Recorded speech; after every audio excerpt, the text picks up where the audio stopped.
Lo cuadro. ¿Cómo estás? Muy bien.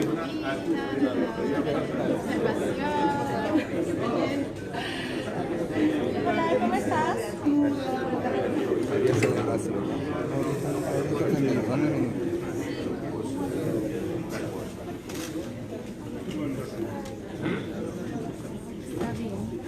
¿Qué pasa? Está bien.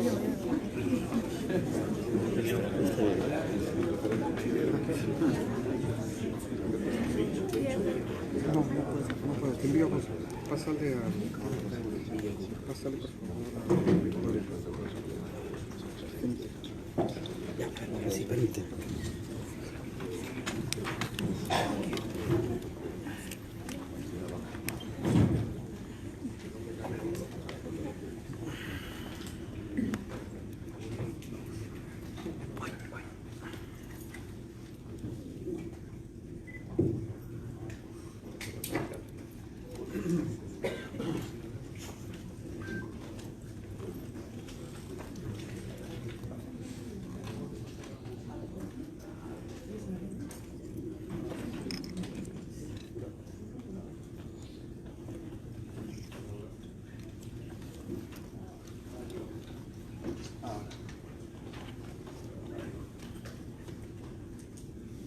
Hola. Aparte de sus problemitas. Bueno, bienvenidos todas y todos. Bienvenidos a la conferencia de prensa de presentación de la declaración preliminar de la misión de observación electoral de la Unión Europea. Tenemos como invitados a Leopoldo López Gil, jefe de la misión, a su derecha Pilar del Castillo, jefe de la delegación del Parlamento Europeo, y a Manuel Sánchez de Nogués, jefe adjunto de la misión. Al final de las intervenciones vamos a tener una sesión de preguntas para la prensa. Entonces doy la palabra a Leopoldo López Gil. Muy buenos días, muchas gracias por asistir a esta convocatoria. Voy a darle lectura a nuestra declaración preliminar y de nuevo estaremos dispuestos a las preguntas posteriormente. Las elecciones congresales extraordinarias del 26 de enero fueron las primeras en la historia del Perú celebradas al margen de la carrera presidencial. Tras meses de debate entre el Poder Ejecutivo y el Legislativo sobre las reformas políticas e institucionales y que desembocaron en la disolución del Congreso por parte del presidente Martín Vizcarra. Asimismo, las elecciones se desarrollaron en un contexto regional marcado por malestar social y crisis económica. La celebración de estas elecciones demostró el compromiso del Perú con la resolución de su crisis política e institucional por las vías democráticas. La campaña fue pacífica y competitiva. Los candidatos pudieron realizar libremente, sin restricciones indebidas y en igualdad de derechos, todas las libertades de reunión, expresión y circulación. Los temas centrales de la campaña fueron la lucha contra la corrupción, la anulación de la inmunidad parlamentaria y las reformas políticas integrales. Cuestiones de orden social y económica apenas fueron abordadas. Los debates organizados por el Jurado Nacional de Elecciones permitieron a todos los partidos en liza difundir sus propuestas en igualdad de condiciones. Sin embargo, el formato escogido impidió la interacción entre los candidatos. La ausencia de un marco legal sobre las campañas políticas en las redes sociales que exija al anunciante su inscripción en Facebook limitó la transparencia de los gastos de campaña de los partidos políticos. El silencio electoral no se respetó en las redes sociales. El marco jurídico contiene suficientes garantías para la celebración de las elecciones democráticas. Se emitieron oportunamente resoluciones aclaratorias del jurado sobre las leyes y reglamentos que se aplicaran, incluyendo las relativas a la reelección de los miembros del Congreso disuelto. Por el contrario, solo 11 días antes de las elecciones, el jurado aclaró que los partidos que no cumplieran con el umbral del 5% de los votos mantendrían su registro. Una decisión a este respecto con mayor antelación hubiera añadido certidumbre a las normas electorales. Las instituciones electorales desarrollaron el proceso de manera correcta a pesar del corto plazo disponible para su preparación. Los procedimientos de votación y conteo fueron ampliamente respetados y contaron con suficientes medidas para garantizar su transparencia, a pesar de la falta de personeros de los partidos políticos durante la mayor parte del día y la apertura tardía de un número importante de las mesas electorales. El jurado excluyó a 722 precandidatos, lo cual representa alrededor del 25% de las solicitudes.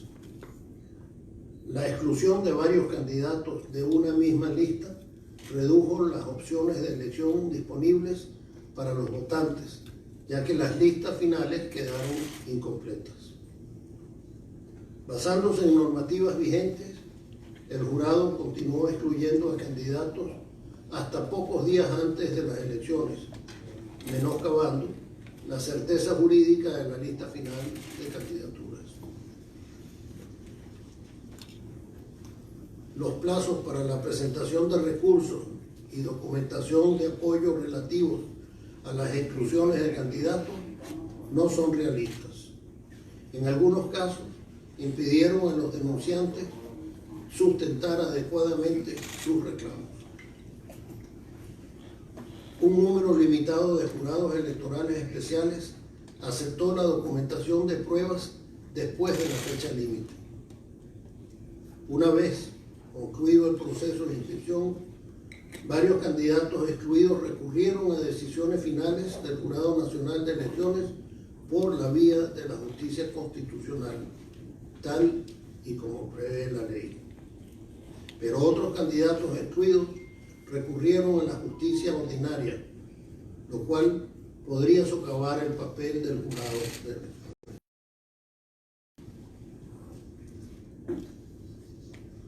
La OMPE se preparó adecuadamente y distribuyó el material electoral en el plazo previsto a pesar del apretado calendario.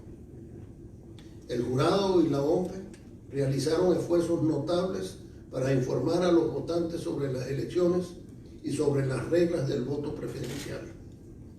Sin embargo, los observadores de la Unión Europea que durante la jornada electoral visitaron a un total de 317 mesas de sufragio en todas las regiones, constataron un bajo nivel de conocimiento de votación, muy en particular entre los grupos indígenas y el voto electrónico con equipos emisores de comprobantes de sufragio.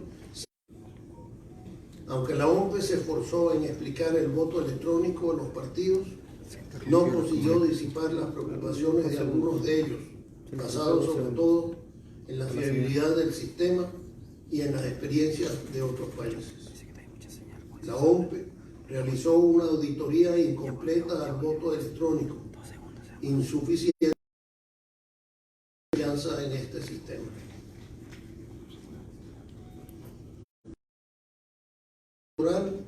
Goza de altos niveles de confianza.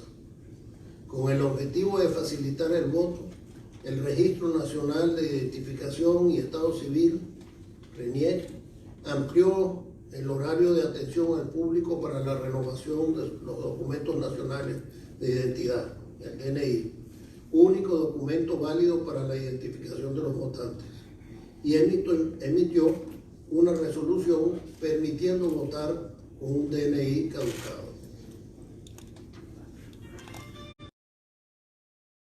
Las mujeres conformaron el 40% de las candidaturas, un porcentaje superior al 30% requerido por la vigente cuota de género.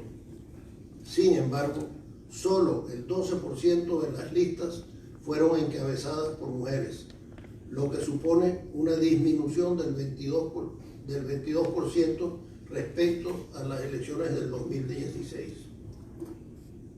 La OMPE adoptó medidas para facilitar el voto de las personas con discapacidad, entre ellas con la creación de mesas electorales accesibles y el uso de planillas de empleo. Algunos candidatos LGBTI sufrieron agresiones verbales de carácter homófobo durante las actividades de campaña.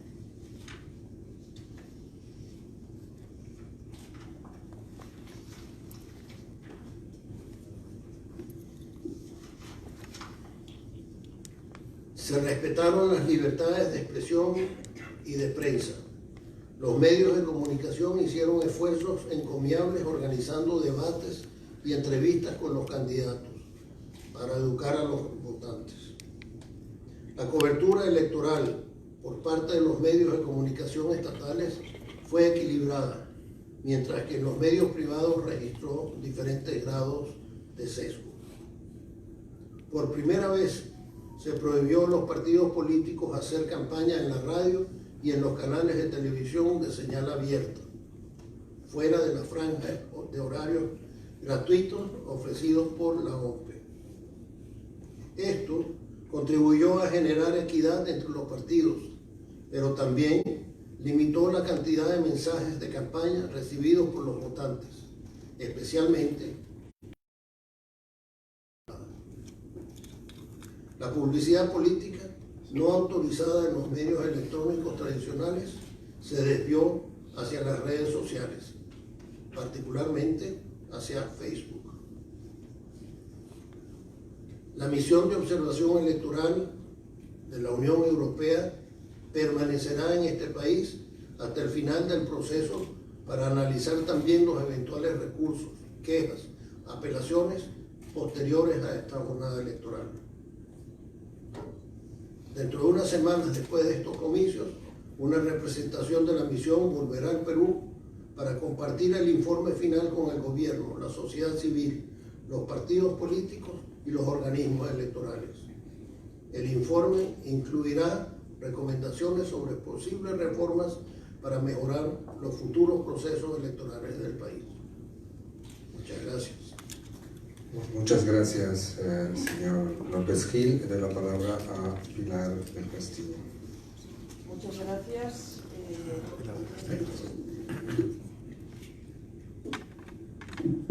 Muchas gracias, buenos días y mi agradecimiento a todos reiterado por estar hoy en esta rueda de prensa. Soy Pilar del Castillo, presido la Delegación de Observación Electoral del Parlamento Europeo. Y nuestra delegación está compuesta, algunos de los eurodiputados están aquí, otros han tenido que salir ya para Bruselas.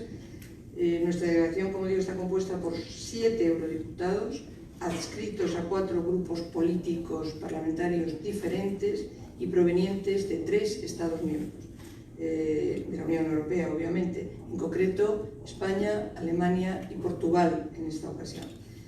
Estamos en Perú como parte integrante de la misión de observación electoral de la Unión Europea que dirige nuestro colega, el eurodiputado Leopoldo López Gil, al que han tenido ahora la oportunidad de escuchar.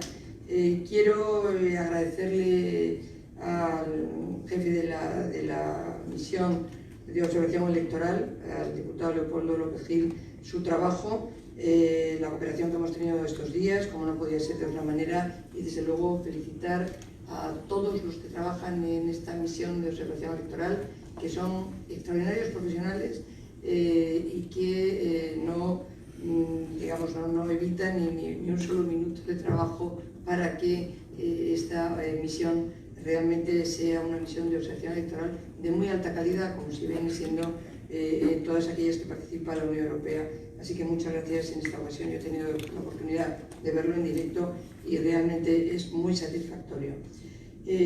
Quiero agradecer también la magnífica por parte de las autoridades electorales, los candidatos, representantes de instituciones políticas hasta el más alto nivel y también de partidos políticos y organizaciones de la sociedad civil con quienes hemos tenido la oportunidad de reunirnos durante estos últimos días. Los contactos que hemos tenido con todos ellos, desde luego, nos han ayudado a recabar una información que ha ido ayudándonos a construir una opinión consistente sobre la situación política del país y de los retos a los que se enfrenta. Yo quisiera decir que durante las últimas décadas nos hemos esforzado comúnmente en estrechar los lazos históricos que hay, los culturales, los lingüísticos, y también los económicos que hoy nos unen. Y se puede afirmar que hoy el Perú es un socio privilegiado de la Unión Europea gracias al acuerdo comercial y multipartes que vincula a Perú y a Colombia con nuestra región, con la Unión Europea. Pero lo que nos ha traído aquí realmente son estas elecciones congresuales del 2020. El Parlamento Europeo, como saben, ha estado presente observando otras elecciones y esta, que tiene unas características muy especiales, no podían ser una excepción. El jefe de los observadores ha dado cuenta de las principales conclusiones de la misión de observación, luego habrá un informe ya definitivo mucho más amplio y más adelante, y suscribimos de la A a la Z todas las conclusiones que han sido presentadas. Por tanto, yo no me voy a extender, como pueden imaginar, en los detalles de los aspectos, aunque sí haré referencia a algunos que ya han sido señalados, pero que para nosotros están y forman parte de los que, bueno, también y que nos han llamado, si cabe, un poco más la atención. Pues bien, yo me quería referir en primer lugar, quería destacar uno de carácter general, no es vinculado a la parte técnica del proceso electoral, que en nuestra opinión los ciudadanos peruanos han demostrado, más allá de las dificultades a las que el país se ha enfrentado en los últimos años y en un contexto, también hay que tenerlo en cuenta, regional de inestabilidad, han demostrado un nítido compromiso con la democracia, participando desde luego en estas elecciones con un espíritu cívico realmente notable. Si uno recorre los colegios electorales es una observación inmediata, es un dato de la realidad que subrayar, ¿no? Y desde luego a partir de ahora corresponde al Congreso resultante de estas elecciones trabajar por recuperar la confianza de la sociedad en sus representantes políticos y en sus instituciones, y parece claro que completar el proceso de reformas políticas y electorales debería de ser una prioridad, pero esto es una cuestión interna en la que nosotros solamente podemos hacer esta observación. No se le escapa a nadie, por otra parte, que la naturaleza extraordinaria de estas elecciones y los reducidos plazos en los que se han organizado han supuesto un reto muy significativo para las instituciones, para las autoridades electorales y para los propios ciudadanos que tenían que decidir a quién votar. Tengo que decir que este reto ha sido superado, a mí me parece que sin duda de manera satisfactoria, aunque no sin algunos problemas que deberían de ser abordados de cara al proceso electoral próximo. Entre ellos, y ya se ha subrayado por parte del presidente de la misión electoral de observación, o de la misión de observación electoral, nos ha llamado la atención el alto número de potenciales candidatos excluidos del proceso electoral. Y en ese sentido, las causas de exclusión, como las omisiones de ciertos datos de carácter administrativo, por ejemplo, en las hojas de vida, deberían, a nuestro entender, ser subsanables en un plazo razonable para los candidatos, permitiendo completar o clarificar la información y de esa manera dar una oportunidad para que, resolviendo el problema, tener la opción a no ser declarados inhábiles para concurrir como candidatos o no estar inhabilitados para concurrir como candidatos. De cara a las próximas elecciones, El Jurado Nacional de Elecciones, competencias, podría valorar la necesidad de clarificar el proceso de registro y trabajar para la homogenización de criterios, especialmente en los distritos electorales. Esta ha sido una constante, una cierta falta de unidad de criterios interpretativos, como mínimo, entre las juntas electorales especiales en los distritos electorales. Y por tanto esto también lo queríamos subrayar.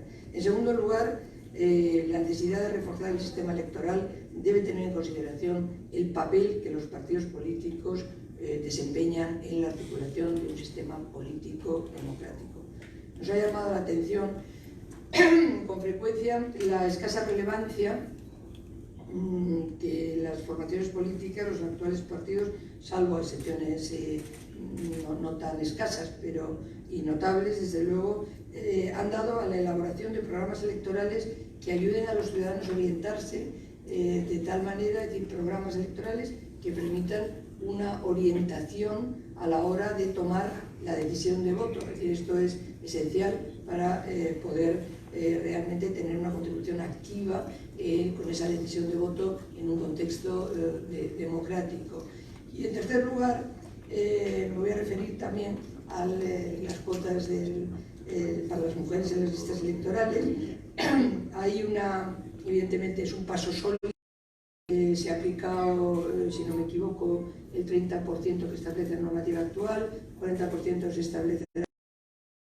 Se ha mencionado que solo un 12% encabezaban las listas, pero lo que es fundamental es que a la hora de implementar la norma del 40% haya un sistema que garantice que ese 40% también se refleja en la composición de las listas desde el principio hasta el final. Hay distintas fórmulas y evidentemente cada país pues, decide la que le parece más oportuna, pero en todo caso hay que garantizar que la presencia de mujeres está en posiciones de salida, porque si no fuera así pues sería una decisión no satisfactoria, ¿no? Al final tampoco, y por tanto subrayar esto.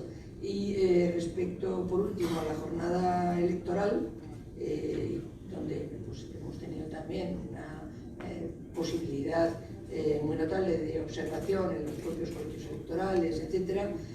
Quiero reiterar el carácter cívico, el carácter pacífico que hemos encontrado, felicitar a los miembros de la mesa, a los trabajadores de la administración electoral, a las fuerzas de seguridad, y realmente el panorama en ese sentido ha sido muy satisfactorio. Y a pesar de los retrasos de las mesas, que ya se han mencionado, lo que se ha podido observar es que han sido unas elecciones claramente bien organizadas. En ese sentido, el trabajo de la OMPE, también sumándonos al tema de la auditoría, desde luego, pero el trabajo de la OMPE ha sido un trabajo, a nuestro entender, lo que hemos observado netamente y claramente, de una profesionalidad muy alta, y subrayar un fenómeno al que no estamos quizá tan habituados, pero que es el acompañamiento que la organización responsable de procesos electorales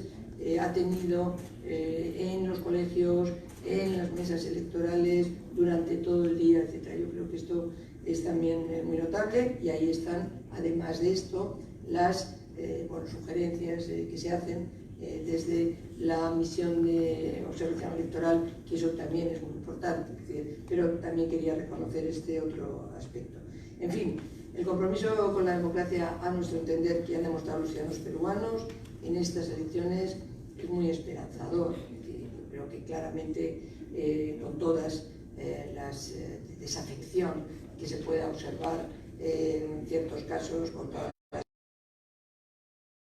realmente hay esa actitud que a nosotros nos parece claramente identificativa con la democracia que queríamos subrayarlo, ¿no? Este compromiso, desde luego, debe reflejarse en el trabajo del nuevo Congreso, que necesitará, lo saben mejor que nosotros, desde luego, grandes consensos para llevar a cabo las reformas que este país, que Perú, requiere, y que por otro lado los ciudadanos peruanos llevan años reclamando. Así que muy buena suerte y también con todas las objeciones, con todas las recomendaciones, con todas las situaciones de una naturaleza u otra, buena suerte, muchas gracias y adelante. Muchas gracias. Vamos a empezar ahora la sesión de preguntas y respuestas para la prensa. Veo que hay una persona, si puede por favor decir el nombre y el medio para el que trabaja. Buenos días, soy Francisco Jara de la Agencia Francesa de Prensa AFP. Quería preguntarles a los señores de la misión de observación si no consideran que se podría mejorar el tiempo o reducir la demora, por decirlo de otra manera, entre que termina el proceso y que se entregan los primeros resultados oficiales. En este caso fue algo así como de 7 horas, que en otros países sería mucho. Y también preguntarles si no temen o no prevén que la fragmentación o atomización en que ha quedado, en que va a quedar el nuevo Congreso, pueda ser una dificultad para que el Parlamento recupere el prestigio que ha ido perdiendo ante los ciudadanos peruanos. Muchas gracias. No sé si hay otras preguntas que tomamos aquí, hay una, otra, y tomamos 2 o 3 preguntas al mismo tiempo. Aquí. Buenos días, ¿qué tal? Lourdes Paucar del Canal N. Yo quería preguntarle cómo ha sido la auditoría respecto al voto electrónico. Marta Chávez, quien es virtual congresista por Fuerza Popular, ha denunciado, o ha dicho públicamente en todo caso, que el voto electrónico podría haber estado sujeto a manipulaciones y bien ha presentado pruebas. Quería saber si ustedes habían verificado efectivamente la transparencia en este sistema de votación que se ha aplicado en varios distritos electorales. ¿Alguna otra pregunta que no contestamos a todas juntas? No. Entonces... Sí, hay una más, perdón. Tengo una más. Paloma Barreto, del canal del Jurado Nacional de Elecciones. Se ha hablado sobre los debates y cómo se han organizado los mismos. ¿Sí? ¿Podrían darse a conocer si es que se dieron todas las facilidades o no a los candidatos para que puedan exponer sus propuestas? Gracias.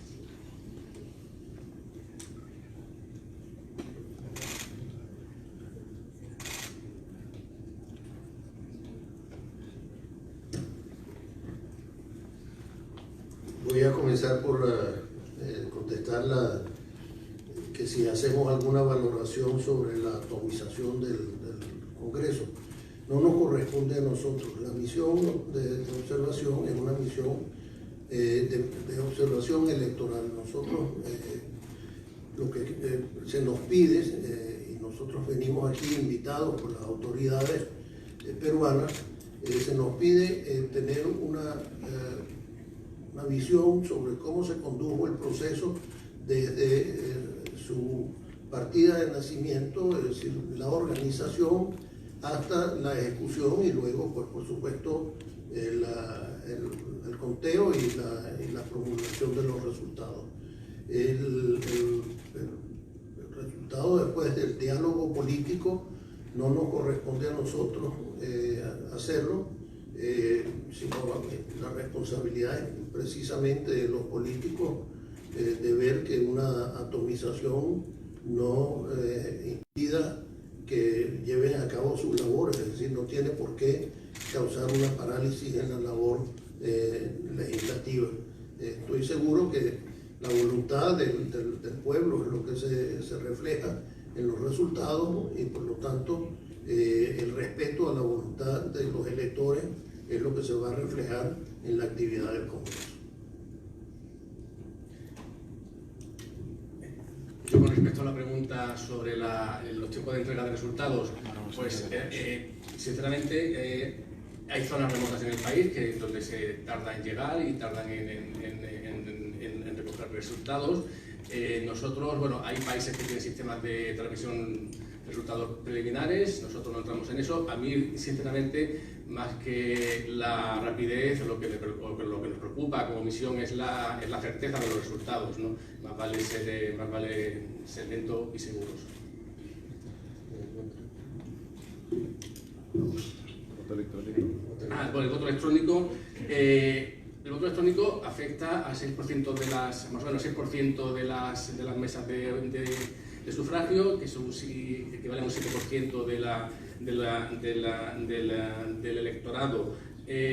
Hay medidas de transparencia, como es la constancia en papel, que bueno, pues luego hay una normativa que permite que en una mesa de cada local de votación se hace un cotejo obligatorio al menos de los resultados de la mesa electrónica con la constancia del papel. Y los partidos políticos, los personeros que deberían estar en las mesas, podrían haber pedido cuántos cotejos estimasen necesarios. Nosotros no somos auditores de voto electrónico, somos una misión de observación electoral y lo que sí comprobamos es que es un sistema que afecta al 7% del electorado. Más electores que votan con un sistema de voto con electrónico. Faltarse sobre el debate, los debates. Sobre los debates.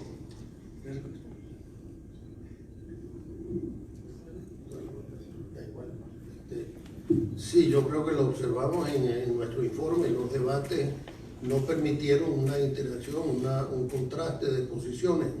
Se llamó debate a un espacio donde cada quien expuso sus puntos de vista, pero la interacción, es decir, lo que es el contraste como tal, que es lo que constituye la esencia de un debate, no se dio a cabo. Es un esquema que probablemente necesite pues una revisión si se quiere hacer lo que se hace tradicionalmente, que es que se pueda el elector entender que hay diferencias en cada una de las posiciones y el porqué de esas diferencias.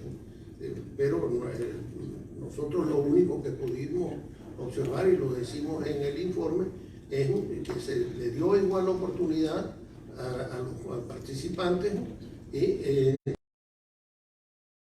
las condiciones son las óptimas o no era el momento de decirlo, no será el momento de decirlo, pero ciertamente creo que todos los periodistas, todos los hacedores de opinión se han dado cuenta que el mejor formato no es ese cara a futuro, que se tiene que buscar otro. También hay que tener en cuenta que no en todas partes se tienen tal cantidad de candidatos. Al uno tener más de una veintena de participantes como partido y cada partido tener varias docenas de candidatos, pues se hace muy difícil el dar a conocer en un proceso de debate las distintas posiciones. Muchas gracias. Sí, por favor. Sí, vamos a ver, además de suscribir lo que se ha dicho, yo solamente quería hacer mención a dos aspectos. El tema del tiempo que transcurre entre el cierre de los colegios electorales y la transmisión de resultados definitivos tiene que ver mucho con las complejidades propias que se tengan en cada país y otra serie de aspectos tecnológicos que se pueden aplicar o que no se pueden aplicar, etcétera, ¿no? En ese sentido yo creo que donde habría que poner el acento es en la transparencia de garantías de que efectivamente todo el proceso de conteo electoral, de recuento, etcétera, está garantizado y existe, ¿no? Porque es muy difícil entrar en dinámicas internas donde realmente, a no ser que estuviéramos en situaciones excepcionales donde hasta el cabo de los 3 meses no se dice, o por ejemplo que se haya paralizado el recuento, como ha ocurrido recientemente en algún otro país, y cuando el recuento otra vez se pone en marcha, la tendencia es totalmente la opuesta. En fin, estaríamos en situaciones muy distintas, ¿no? Y respecto al voto electrónico, el voto electrónico está sujeto a, naturalmente, ya se ha mencionado aquí el tema de las auditorías, etcétera, pero yo he estado, es una experiencia personal, por tanto tiene solamente esa relevancia, no hay una experiencia, no hay una conclusión muestral, ni soy yo la que participa en esa dimensión en el Parlamento Europeo. Pero lo que sí he visto en el momento hemos estado en el conteo de una de las mesas y ha sido bueno, un procedimiento en el que hemos visto que las cosas han funcionado con celeridad, etc.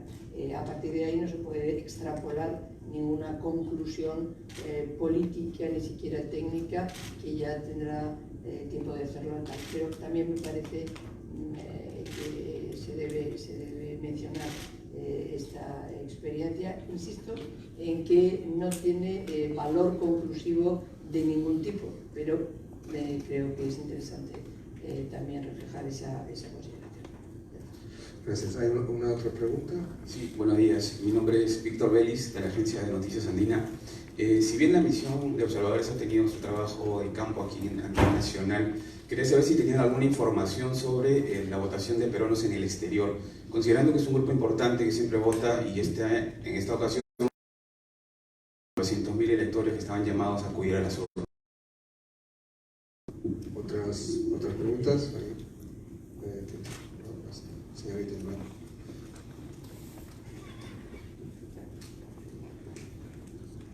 En base a lo que había señalado de que no se había respetado el tema de si puede introducirse, por favor. perdón, Lourdes Paucar, Canal N. Le comentaba que ustedes habían señalado que no se había respetado el silencio electoral en las redes sociales. No sé si es que tendrían alguna conclusión respecto a si debería levantarse este silencio electoral de forma definitiva, debido a que, digamos, no se puede controlar, no se puede manejar en las redes sociales. Y el otro tema, que es un tema que está ahorita en agenda, que va a ir al nuevo Congreso, es el tema del financiamiento de partidos. Quería ver cómo, si ustedes habían tenido, o qué percepción se habían llevado en las campañas, si habían tenido la oportunidad de ver las campañas, y si es que habían visto, digamos, mucho financiamiento en parte alguna, o cuál es la impresión que se llevan al respecto. ¿Una otra pregunta? Si pueden contestar.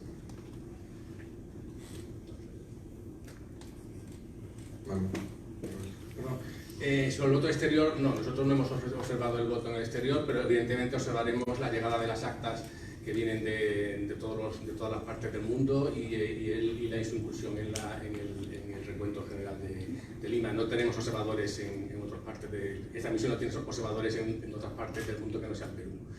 Con respecto al silencio electoral, hay países que no existe silencio electoral, que se puede hacer campaña hasta delante de la mesa de sufragio. Hay otros países que no. Lo único que sí hay que tener en cuenta es que si hay un silencio, pues se debe respetar, sea a nivel de campaña física tradicional, sea a nivel de los medios de comunicación y sea a nivel también de las redes sociales. Y con respecto al financiamiento, es un debate que nosotros no vamos a entrar tampoco ahora mismo, porque no nuestro mandato es entrar en futuros debates que vaya a tener el país sobre su financiación de partidos. Nosotros lo que estamos haciendo es, digamos, observar cómo ha sido la campaña y cómo han gastado y han recibido aportes a esa campaña. Lo daremos, digamos, en una valoración más exhaustiva en el informe final que presentaremos dentro de 2 meses o de 6 semanas. Muchas gracias. ¿Otras preguntas? No, entonces, bueno, agradecerles. Van a poder encontrar más detalles en la declaración preliminar. El documento está afuera y se le va a entregar en la salida, y también el comunicado de prensa para los periodistas. Muchas gracias a todos y nos veremos de vuelta, como decimos, en unas semanas para la presentación del informe final. Muchas gracias.